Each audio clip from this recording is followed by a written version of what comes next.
Bon, ben, bonjour à vous qui êtes ici et bonjour à vous qui êtes là et que je ne vois pas, mais ça me fait plaisir d'être avec des collègues qui viennent d'horizons différents du mien.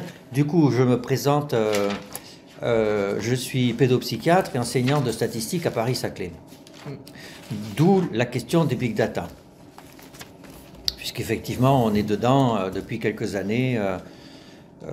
Où on a vu arriver ça avec un peu comme une poule regarde un couteau. Bon, ça fait une éternité qu'on s'occupe de data, même si on appelait ça des données. Et maintenant, elles sont big, alors pourquoi pas. Alors, cette question de big data ou le fantasme de pseudo-objectivité totale, je vous propose de réfléchir d'abord et avant tout autour de deux mots, big data et puis objectivité. Et puis on verra à la fin comment faire le lien avec tout ça. Alors, d'abord, dans Big Data, il y a data. Et pour nous, une data, c'est simple, hein, c'est ce qu'il y a à l'intérieur d'un tableau Excel. Même si nous n'utilisons pas de tableau Excel, parce que ce n'est pas un bon outil, mais c'est un peu l'équivalent. Et donc, il y a en général des lignes par sujet, des colonnes par variable. Et ce qu'il y a à l'intérieur de la cellule, ben, c'est un code en fait. C'est un code, et ce code c'est, alors c'est ou une catégorie, homme ou femme, ou alors c'est, donc on appelle ça catégoriel, parfois même qualitatif, mais je pense que pour vous ce qualitatif ça voudrait dire autre chose, mais enfin dans le jargon des statisticiens c'est ça, catégoriel. Ça peut être ordonné ou ça peut être numérique, mais en fait c'est toujours codé en nombres. Puisqu'en fait les catégories sont recodées en 0,1 avec une catégorie de référence. Puis les nombres se codent en nombres. Il faut savoir qu'en fait, les variables ordonnées, nous ne savons pas en quoi en faire. Et donc, il faut choisir les variables ordonnées un peu beaucoup passionnément, ben, où ce sont des nombres, où ce sont des catégories. Mais c'est très rare qu'on analyse les variables ordonnées comme variables ordonnées. Ça se fait quasiment plus. Alors donc, il y a des codes. Mais ces codes, ça correspond à des mesures. Bien entendu. Et alors là, déjà, ben, se pose la question de qu'est-ce qu'on mesure. Finalement, il y a un lien entre le code et quelque chose que l'on a mesuré. Et en fait, on peut d'emblée rentrer dans le vif du sujet. Ben, en fait, ça ressemble beaucoup à une relation signifiant-signifié qu'il y a dans la langue. Hein. Parce qu'un code, ben, c'est un signifiant. Hein. C'est-à-dire qu'en lui-même, il ressemble à rien. Mais il est associé à quelque chose qui veut dire quelque chose. Sauf que là, c'est particulier, c'est un tout petit peu différent du langage, c'est que ce qui est signifié, ben, c'est intégré dans une théorie scientifique. Et si je prends l'exemple, vous voyez, nous on va mesurer la créatininémie, alors vous ne devez pas savoir à quoi ça correspond, mais en fait, si on dit à un médecin j'ai mesuré la créatininémie, il va dire que ça mesure la fonction rénale, mais on pourrait lui demander, mais t'en sais quoi que ça mesure la fonction rénale? Je veux dire, ben, c'est ce qu'on apprend, quoi. C'est ce qu'on apprend à l'école, ça mesure la fonction rénale. Et alors, en fait, il y a un rationnel biologique qui permet de dire que c'est associé à la fonction rénale. Mais vous voyez la succession de... J'ai un nombre qui est dans un tableau, c'est la créatininémie, mais en fait, pour le médecin, c'est de la fonction rénale. Et donc, vous voyez, il y a une cascade de relations entre le nombre lui-même et puis ce qu'il est censé vouloir dire, qui est en fait plus compliqué que ce qu'on veut bien vouloir dire. Hein. Alors, ça, c'est un premier point. Un deuxième point, c'est que, en fait, y a une particularité de nos codes et de nos variables. Puisque des datas, c'est des variables. Hein. Les variables, c'est les colonnes. Par exemple, la variable créatininémie. Dedans, il y a des nombres. Et ben, dans le fichier de données, on va avoir un code de la variable. Et d'ailleurs, quand c'est des big data, ben, il peut y avoir 1 million de variables. Et donc, il y a 1 million de codes, 1 million de noms de variables. Et souvent, ça va être ben, V1, V2, V3, V4, V5, V6, V1000, V10 000, V100 000. Voilà, c'est ça. Alors que les signifiants du langage, ils ne sont pas comme ça. Il y a ce que les linguistes appellent... j'ai entendu ça il n'y a pas longtemps et je trouve que c'est extrêmement riche, la double articulation du langage, c'est-à-dire que les mots sont construits. Alors, je vais dire des choses qui peut-être sont triviales pour vous, mais comme je ne sais pas exactement qui c'est quoi, je suis obligé de rentrer dans le détail de tout ce que je dis avec beaucoup de simplicité et de simplisme. Donc, la double articulation, c'est que nous, quand on crée des mots, ben, on les crée avec des phonèmes Il n'y en a pas beaucoup. Et ces phonèmes, ça fait des monèmes ou des morphèmes, ça dépend des linguistes, qui sont des petites unités de sens. Et en fait, c'est extrêmement intelligent comme construction parce que c'est très économique et il paraît même que c'est un peu une condition nécessaire pour que les enfants apprennent à parler et à utiliser le langage. Ben vous voyez, et ça, je pense que c'est vraiment quelque chose qui est sous-estimé en science quand on a des datas. A fortiori, alors quand c'est des small data, en fait, si vous avez V1 à V15, ben à la fin, vous savez ce que veut dire V3. V3, c'est la créatinémie. Mais si vous en avez 1 million, vous ne savez plus du tout. Enfin, vous êtes V155 000, c'est 223, c'est ça.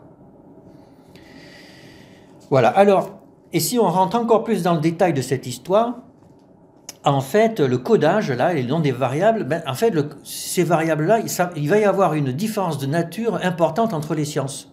Vous voyez, si vous prenez la physique, en fait, les variables en physique, il n'y en a pas beaucoup. Vous voyez, dans le fond, il y a la masse, la charge, le spin, les coordonnées spatio-temporelles, et puis, enfin, il n'y a pas beaucoup de variables que l'on mesure en physique. Hein. Donc, en fait, en physique, on pourrait dire que c'est des small data, hein. C'est des small data. Alors néanmoins, il y a beaucoup de petits objets, donc chaque objet peut avoir sa masse, etc., etc. Mais du coup, on va appeler ça plutôt des long data que des big data. Vous voyez, c'est-à-dire, on va avoir un tableau de données où il y a plein de sujets, en fait. Il y a plein de chaque sujet étant un objet physique. Il peut y avoir, vous imaginez dans la galaxie le nombre d'objets physiques qu'il y a. Il y en a plein. Donc oui, c'est big, mais c'est big pas en termes de nombre de variables, c'est big en termes de nombre de sujets, en termes de nombre de lignes du tableau Excel. Alors que en biologie, c'est pas ça du tout. Vous imaginez un sujet humain, je prends un sujet humain, combien il y a de variables pour le décrire? Alors là c'est big.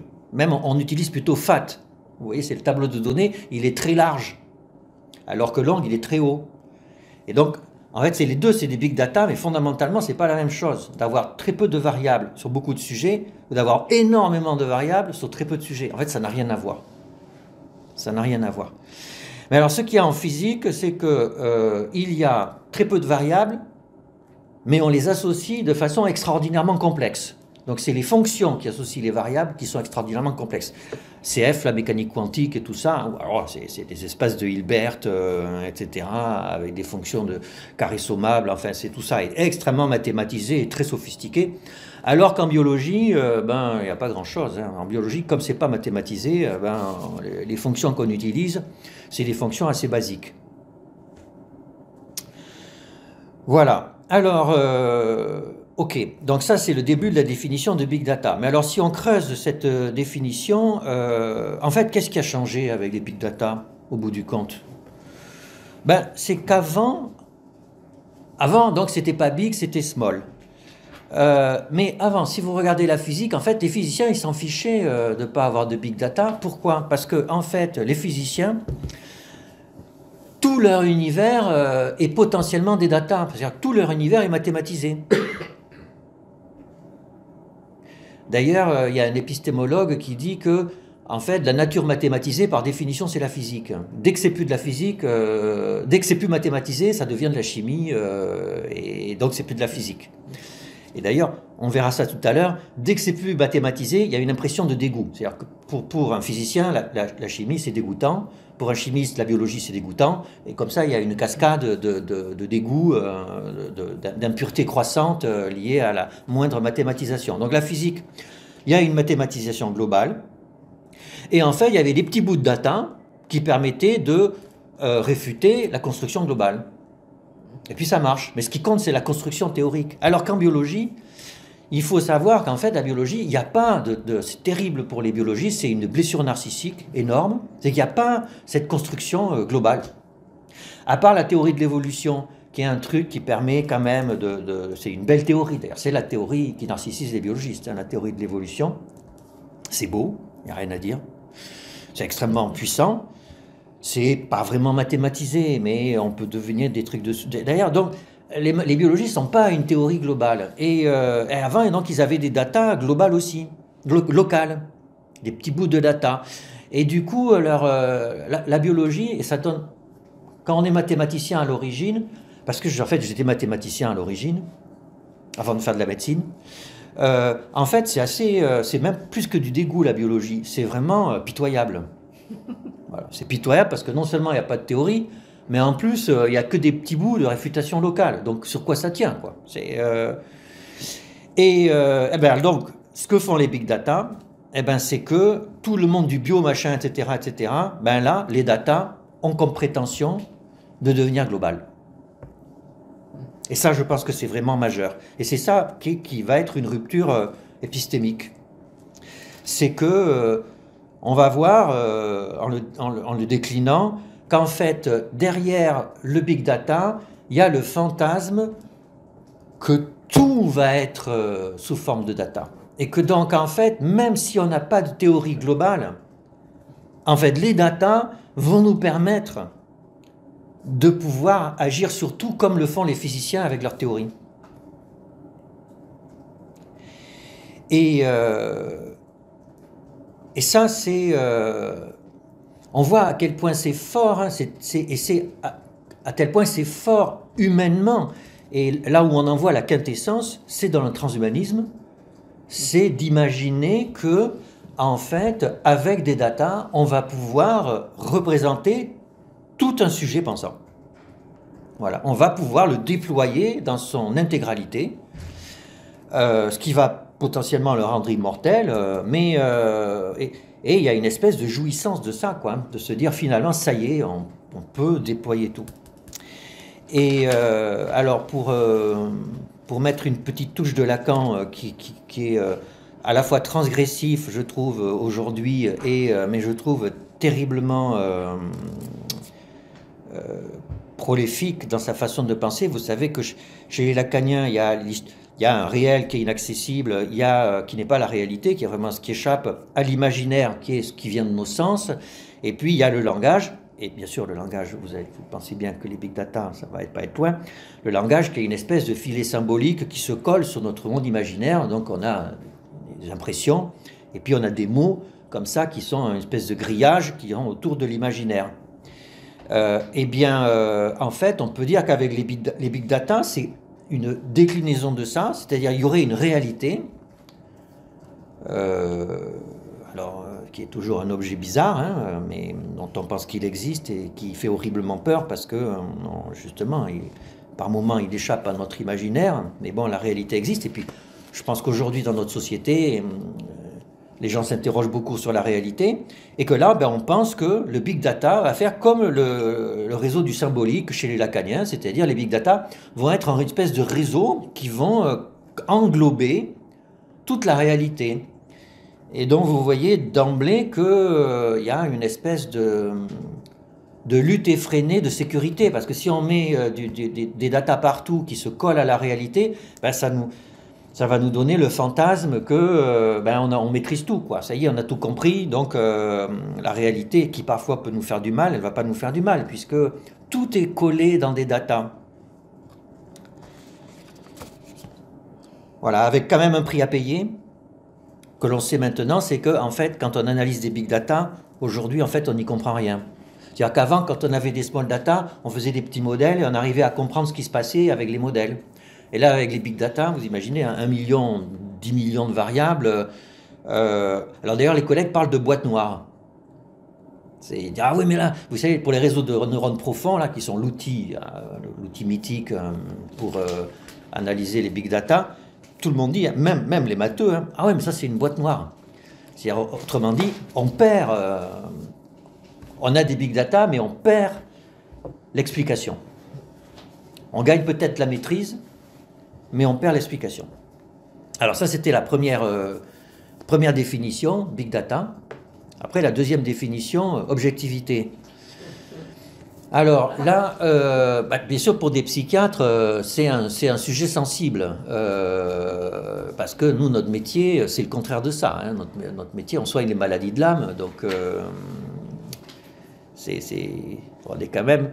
Si on prend les définitions de sens commun de l'objectivité, c'est qui a trait à un objet pensé, la subjectivité qui a trait à un sujet pensant, nous sommes les soignants des sujets pensants, donc nous sommes des médecins de la subjectivité.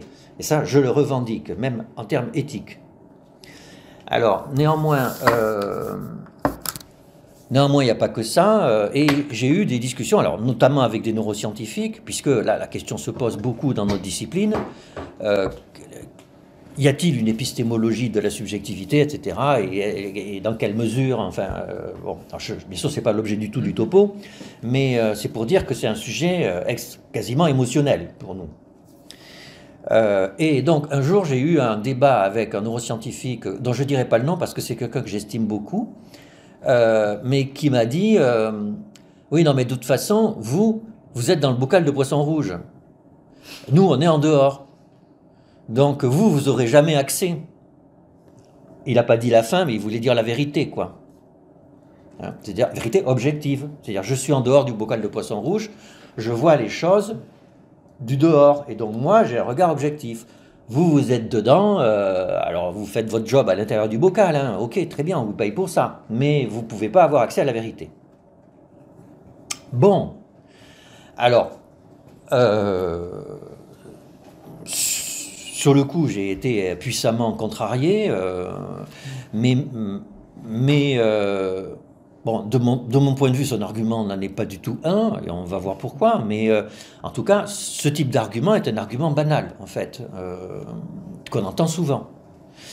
Et moi, je trouve que les auteurs qui ont le mieux décrit ce qui s'était passé, parce qu'il s'est passé quand même quelque chose dans l'histoire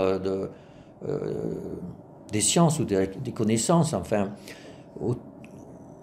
ce qu'on appelle la bifurcation de la nature. Alors peut-être que vous connaissez, sûrement que vous connaissez tout ça par cœur, moi ce n'était pas mon cas. Donc c'est un philosophe qui était mathématicien avant, Whitehead, qui décrit ça, et qui dit que à partir de Galilée, Bacon, donc la fin du XVIe siècle, début du XVIIe siècle, il s'est passé quelque chose, et que, en fait, des gens ont dit, bon, on peut acquérir le savoir comme on le faisait autrefois avec les philosophes, etc., en discutant, et c'est sympa, mais on peut aussi faire des observations.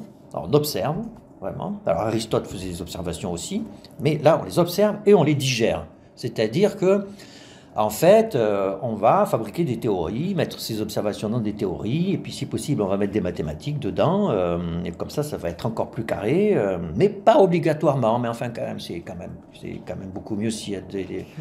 Et puis on va dérouler la manivelle, et on en arrive à un truc, ben, il y a des électrons, etc., etc., il y a même des vaccins ARN, et puis voilà. Le problème, c'est que, et ça, on l'a vécu dans les 2 dernières années, il y a un vaccin ARN, on vous dit il y a un vaccin ARN, sauf que ben, on ne sait pas ce que c'est. C'est-à-dire notre expérience quotidienne de ça, c'est zéro. Et vous avez vu comme ça a quand même interpellé beaucoup les gens, et beaucoup d'antivax étaient coincés dans la bifurcation de la nature. C'est qu'on leur disait, vous allez avoir un vaccin ARN, c'est super, c'est cool, etc. Mais eux, ils étaient bloqués dans le fait que leur expérience subjective de leur vie est complètement incompatible avec ce discours. Et que du coup, il y a des gens qui disent que c'est un problème. Que c'est un problème, que fait qu'il y a comme ça un clivage entre, ben, du coup, le chemin qu'a pris la science et le chemin que vivent les gens au quotidien. Et là, vous voyez, on va remettre un peu les big data là-dedans, c'est que vous voyez, on va voir tout à l'heure, hein, dans une dizaine de minutes, que les big data, ben, ça va être une autre forme de bifurcation, hein, mais qu'on ne va pas se rapprocher de l'humanité, du vécu subjectif, de la vie, des antivax et tout ça, quoi. Hein, on va partir dans la même direction. Et c'est intéressant parce qu'on voit qu'il y a, depuis le début quand même, depuis le début de cette bifurcation, il y a un dénigrement de ce qui est subjectif. Alors vous savez, si on met Galilée à l'origine de ça, vous savez, on lui fait dire que la nature doit être mathématisée, etc., etc. Et il dit à la fin de sa phrase classique, que tout le monde cite d'ailleurs, mais qu'en fait, qui n'était pas écrite comme ça dans son texte, mais peu importe, à la fin il dit... Donc il dit hein, qu'on devrait expliquer la nature avec des triangles, des ronds, des nombres, etc. Et que comme ça va bien marcher. Il dit, sans ces moyens, on risque de s'égarer dans un labyrinthe obscur. C'est-à-dire quand même, depuis le début, il dit, ah ouais, j'ai trouvé un moyen sympa d'acquérir des connaissances. Et en plus, si on ne fait pas ça, ben c'est quand même de l'obscurantisme. Et là, ben, mon collègue neuroscientifique, c'est un peu ça qui me renvoie. Alors là, bon, là je m'arrête, c'est que immédiatement, la question qu'il a fallu que je me pose, c'est oui, mais qu'est-ce qui prouve? Qu'est-ce qui prouve qu'il dit vrai? Pourquoi ça serait en dehors du poison rouge, en dehors du bocal, que l'on a accès à une certaine forme de vérité? Alors, si je me fais l'avocat du neuroscientifique, de certains d'entre eux, ils vont dire, ah ben oui, mais nous on est efficace. La science c'est efficace. Alors on pourrait critiquer, on pourrait dire c'est pour le meilleur et pour le pire. Néanmoins, c'est vrai. C'est vrai que ça n'est pas avec de la poésie qu'on peut aller sur la Lune, encore que. Encore que. Mais vous voyez ce que je veux dire, c'est vrai que la science, ça permet quand même, pour nous, ça permet de fabriquer des médicaments et des vaccins ARN. Et que, en fait, je suis très content qu'il y ait des vaccins ARN, il n'y a aucun doute là-dessus. Alors néanmoins, est-ce qu'il n'y a que l'efficacité qui permet de dire que cette vision très particulière, objective de l'acquisition du savoir est vraie, enfin, est potentiellement efficiente? C'est pas parce que quelque chose est efficace qu'il dit le vrai. Bon, c'est quelque chose de classique, hein, que l'on oppose aux psychanalystes, par exemple. Et alors là, moi j'ai trouvé quelqu'un qui a eu une analyse très pertinente. Donc si on considère qu'Auguste Comte, avec sa façon de dire que dans la nature il y a des forces, des lois, etc., et un peu est une des ponctuations de cette bifurcation de la nature, c'est peut-être discutable, mais moi je le vois comme ça.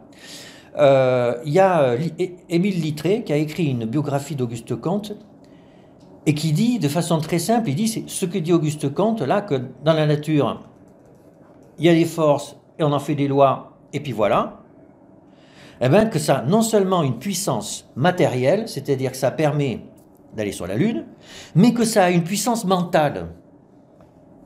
C'est-à-dire qu'en fait, c'est fascinant. C'est-à-dire, ça emporte la conviction, tellement que c'est fort, quoi. Et ça, c'est vrai. C'est vrai. Et d'ailleurs, là, et c'est en particulier vrai quand c'est des sciences mathématisées.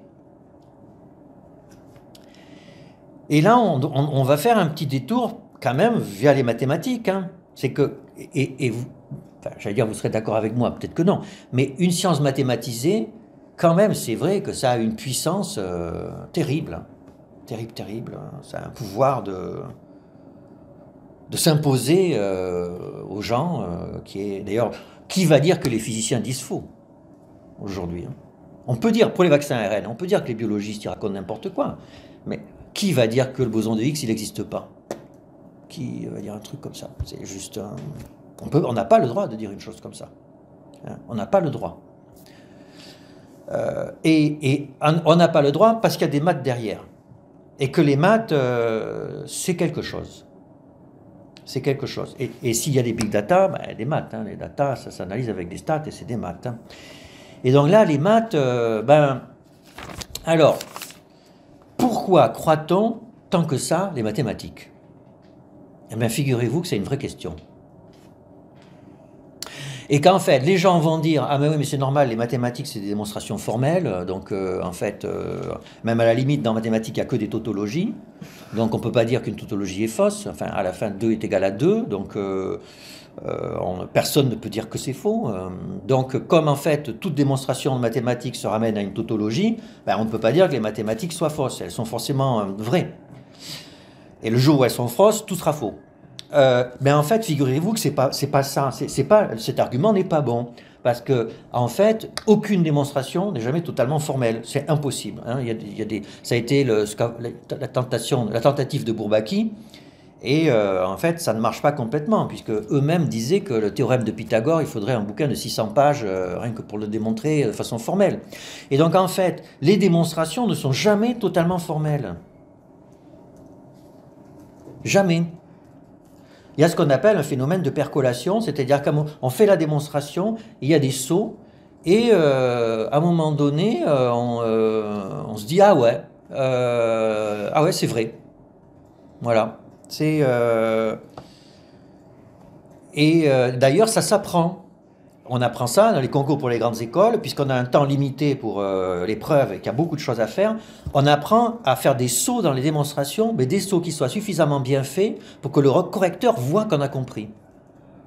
Et en fait, en termes de théorie de l'esprit, c'est-à-dire de se mettre à la place du correcteur qui va nous lire, c'est extrêmement subtil. C'est-à-dire, il faut qu'on se fasse comprendre pour qu'il comprenne la vérité dans ce qu'on écrit. Donc c'est vraiment pas du tout ce que les gens pensent. Les gens pensent que c'est complètement carré, que c'est indubitable, mais pas du tout. Et d'ailleurs, il faut savoir que Poincaré, par exemple, a écrit des théorèmes, il a eu un prix pour ça, il s'est rendu compte que c'était faux. Donc il a dû dire « ce que j'ai fait est faux ». Et personne ne l'avait compris avant. Et même j'ai entendu une émission de radio il n'y a pas longtemps, c'était fabuleux, c'était sur un livre posthume d'Alexandre Grothendieck, un mathématicien génialissime. Et donc il y avait 3 mathématiciens qui étaient à cette émission de radio, et il y en avait une qui disait, elle travaillait sur la théorie des topos de Grothendieck, et elle disait, je présente des démonstrations à partir de la théorie des topos, et les gens ne me croient pas. C'est-à-dire les gens n'acceptent pas ma démonstration. Ses collègues mathématiciens, qui sont des mathématiciens de niveau très élevé, quoi. Et donc, du coup, pourquoi croit-on les mathématiques? Si en fait, c'est pas ce qu'on croit. Eh bien, moi j'ai une interprétation, c'est parce que... Alors, c'est pas la mienne, hein, ça a déjà été étudié par Jacques Nimier, un ancien professeur de mathématiques qui est devenu psychanalyste et enseignant de sciences de l'éducation. Il dit que les mathématiques, c'est une métaphore d'une instance surmoïque, c'est-à-dire qu'en fait, c'est une forme d'autorité suprême et supérieure. Et je trouve que c'est extraordinaire. Et on le voit avec nos patients, nos jeunes patients qui ont des problèmes avec les maths. Parfois, c'est de la dyscalculie, mais parfois, c'est... Et d'ailleurs, on le voit chez certains collègues qui sont complètement allergiques aux mathématiques.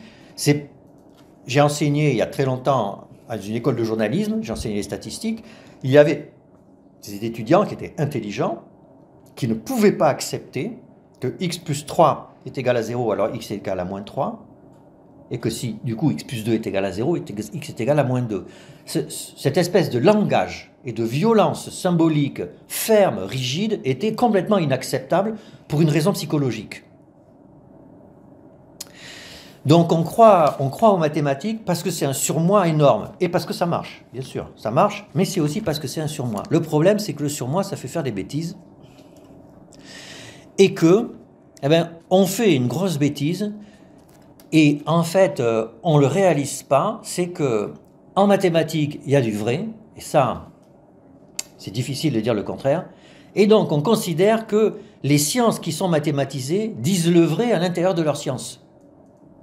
Et ça, c'est une erreur absolument diabolique. C'est une erreur qui est pourtant complètement bête, mais qui est diabolique.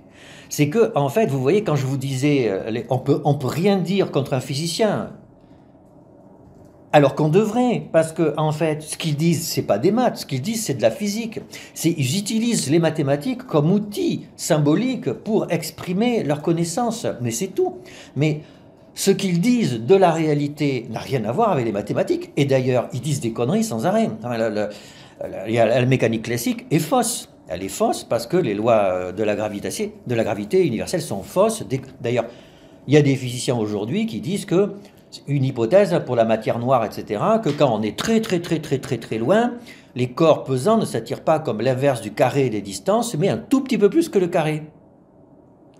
Donc les lois, donc eux, ils n'ont aucun problème de dire que les lois sont fausses, en fait. Les physiciens s'en foutent complètement. Mais c'est nous, quand on reçoit le discours du physicien, on ne peut pas s'empêcher de dire qu'ils ont raison. Et ça, c'est... et là, alors, on va dire, bon, ben, c'est tant pis pour nous, mais oui, mais ça nous fait du bien aussi, c'est que c'est tellement agréable de pouvoir se dire qu'il y a des gens qui connaissent la vérité. C'est tellement agréable de se dire, ah ben les physiciens, au moins eux, ben, ils ont eu la vérité. Voilà. Et donc, ben, faut être à la fois lucide de ces mécanismes de défense et de son surmoi en lien avec les mathématiques. Alors, je viens de faire les définitions, maintenant, ben, je vais juste faire la conclusion, parce qu'en fait, il y avait tout dans les définitions, hein, comme souvent. Alors, si on revient à nos histoires de Big Data, Eh bien, je parlais de bifurcation tout à l'heure, et je vous disais qu'il y a une espèce de nouvelle phase dans la bifurcation de la nature, et même peut-être une nouvelle bifurcation. Et ça, je crois que le premier qui en a eu l'intuition, c'est un Britannique qui s'appelle Richard Dawkins, qui a commencé par dire que c'est un évolutionniste, et il a commencé par dire qu'en fait, il n'y avait pas d'évolution des espèces. En fait, quand on parle d'évolution des espèces, c'est pas ce qui se passe. Dans la réalité de l'évolution, ce sont les gènes qui font la compétition entre eux, et l'objectif de la vie, c'est que des gènes l'emportent sur les autres. Alors bien sûr, c'est un peu ce qui se passe, mais nous étions anthropomorphiques, et nous voulions dire que c'était l'humanité qui était en compétition avec les autres, et d'ailleurs on a tout gagné. Alors il dit non, non, non, non, pas du tout. D'ailleurs, son positionnement a été en particulier utilisé pour expliquer pourquoi dans certaines espèces, il y a des membres de l'espèce qui se suicident pour le bien-être de la communauté. Et donc, comment c'était logique qu'il puisse y avoir des gènes qui favorisent des tendances suicidaires alors que ça va contre l'évolution. Et il dit, mais non, pas du tout, c'est que en fait, si l'objectif c'est que les gènes se transmettent, si j'ai un gène qui me fait me suicider pour que quelqu'un qui a le même génome que moi vive très longtemps, alors le gène a intérêt à ce que je me suicide, comme ça, sur mon vrai jumeau, le gène, lui, va durer longtemps. Et on peut faire des modèles comme ça, et c'est extrêmement convaincant. Et il va même jusqu'à dire, c'est lui qui a inventé la notion de mème. Je ne sais pas si vous connaissez, alors c'est extrêmement Jones comme truc, c'est que aujourd'hui, il y a des espèces de phrases. Alors par exemple, dans la guerre des étoiles, je ne sais pas si vous êtes des fans de la guerre des étoiles, mais je crois que c'est dans le numéro 3, à un moment donné, il y a un Mon Calamari qui dit « It's a trap ». Quand ils se font attaquer quand ils veulent attaquer l'étoile noire, et en fait, c'est un piège, l'empereur avait tout prévu, et finalement, il y a plein de vaisseaux de l'Empire qui arrivent, et le Mon Calamari dit « It's a trap ». Et en fait, ce « It's a trap » a été repris des dizaines de millions de fois partout sur Internet. C'est devenu 3 mots qui ont essaimé, ça a fait le buzz, quoi. Et bien, Dawkins, et il dit ça dans les années 70, hein, c'est-à-dire avant la guerre des étoiles, et avant qu'il y ait Internet et tout ça, il dit, ben en fait, il y a des bouts d'informations qui font comme les gènes. Et il dit, ben au final, qu'est-ce qui se passe dans la vie? C'est qu'une question d'information. La vie, c'est une lutte pour que l'information se transmette le plus.